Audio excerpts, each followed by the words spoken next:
Bienvenidos a una nueva emisión de En órbita, este espacio crossmedia que se ocupa de todo aquello que llamamos cultura, todos, salvo nosotros, porque no nos dejan llamarlo cultura, y que funciona en televisión, en radio y en internet en www.enorbita.tv. Hoy tenemos como invitada a la directora del Instituto Alexander von Humboldt, la doctora Brigitte Baptiste. Bienvenida en órbita. Muchas gracias por la invitación, Santiago.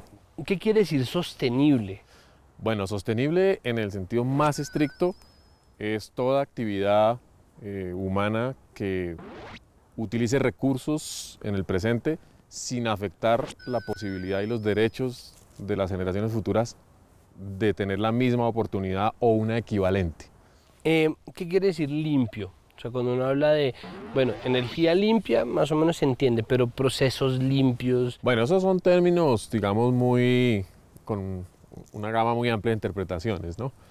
Limpio en general quiere decir que durante el proceso se recicla al máximo los desechos, no hay vertimientos al aire, al agua, al suelo, no hay efectos nocivos o tóxicos de la cadena productiva,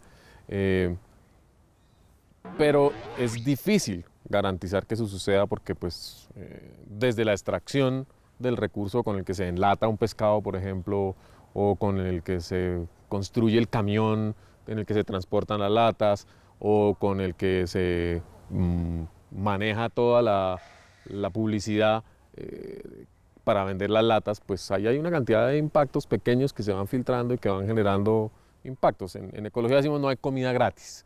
¿Estos procedimientos son los que crean lo que se llama verde?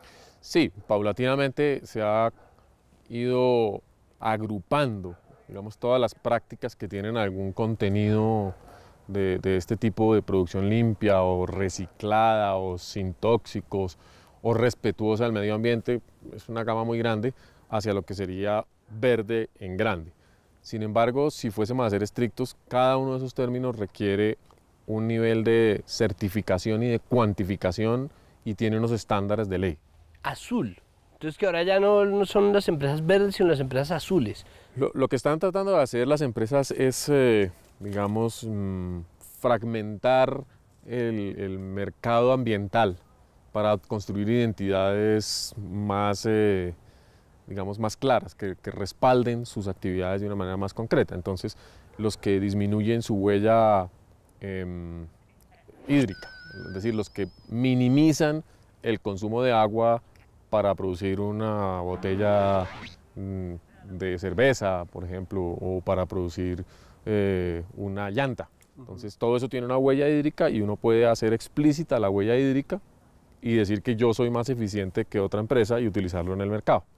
Pero todas estas cosas tienen sus trampitas o sus sesgos o su información incompleta, porque finalmente, y cuando uno piensa en sostenibilidad fuerte, todo proceso requiere energía. Entonces, si uno insiste en reciclar mucho, gasta más energía. Y finalmente la sostenibilidad toda acaba en el punto de qué tanta energía tenemos, qué tanta energía disponemos. Pero bueno, ¿qué tanto de eso es cañazo? Entonces, o bueno, mejor dicho, su merced, como directora del Instituto Humboldt, ¿cree en la responsabilidad social? ¿Eso existe? Hay toda la gama, desde las empresas que producen y hacen las cosas sin ningún tipo de consideración ambiental, evadiendo la ley, es decir, son mañosas.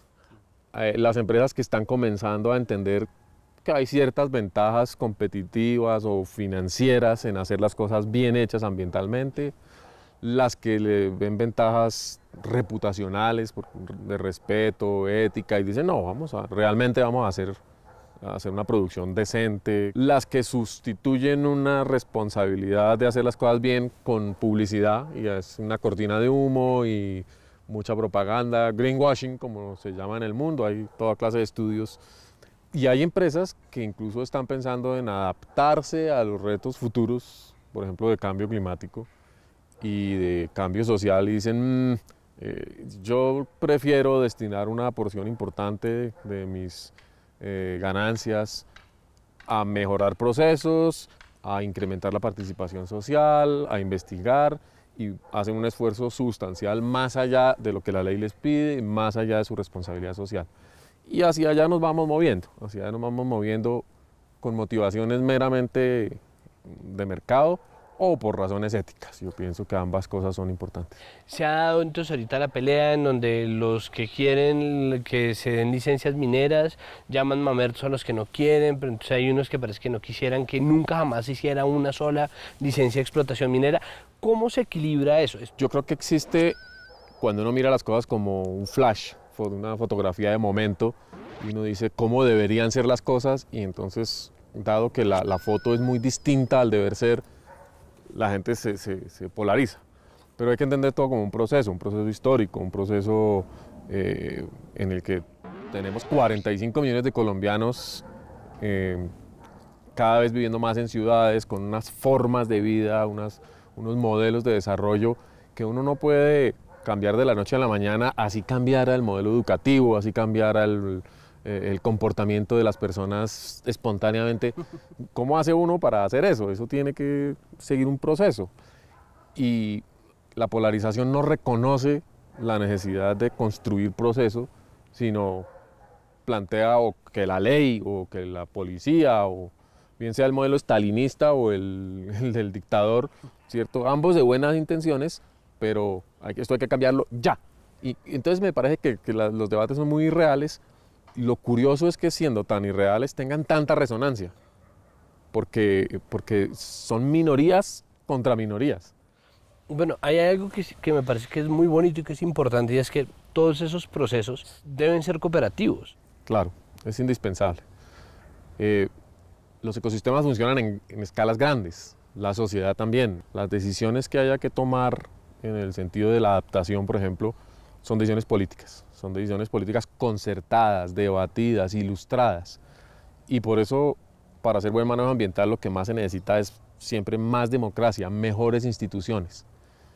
Sin eso, las decisiones unilaterales, por más que estén bien intencionadas, tienden a estar equivocadas. Desinformación, yo creo que es el problema número uno que tenemos para hacer gestión ambiental de verdad, porque no hay el mínimo alfabetismo sobre los temas ambientales. Y entonces, por supuesto, yo reacciono con indignación y con razón si alguien me está tirando el agua sucia, si el aire de mi ciudad está enfermando a mis hijos, y reclamo y digo, oiga, esto no puede ser, es un tema de derechos humanos. Pero ¿cómo hacer para escalar eso, digamos, a las decisiones colectivas? ¿Cómo volverlo un proyecto social en el que todos digamos, sí, no más aire sucio en las ciudades, y entonces vamos a cambiar el combustible o a cambiar el transporte masivo? Esa conexión es la que nos hace falta, en general por la poca cultura política que hay en nuestro país. Entonces sí necesitamos ahí una sociedad civil que grite. Hace unos días la Universidad Nacional con el Jardín Botánico publicó un libro que se llama El ABC de la biodiversidad. Yo creo que todos los colombianos necesitamos saber cómo es eso de que Colombia es uno de los países más ricos en biodiversidad, es decir, en flora, fauna, microorganismos del mundo, que sus ecosistemas son privilegiados.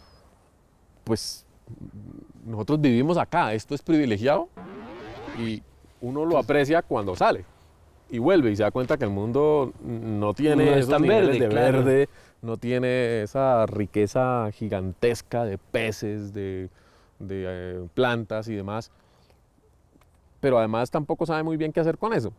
Dice, bueno, sí, pues bonito, pero ¿y esto me da comida? ¿Me da qué clase de cosas?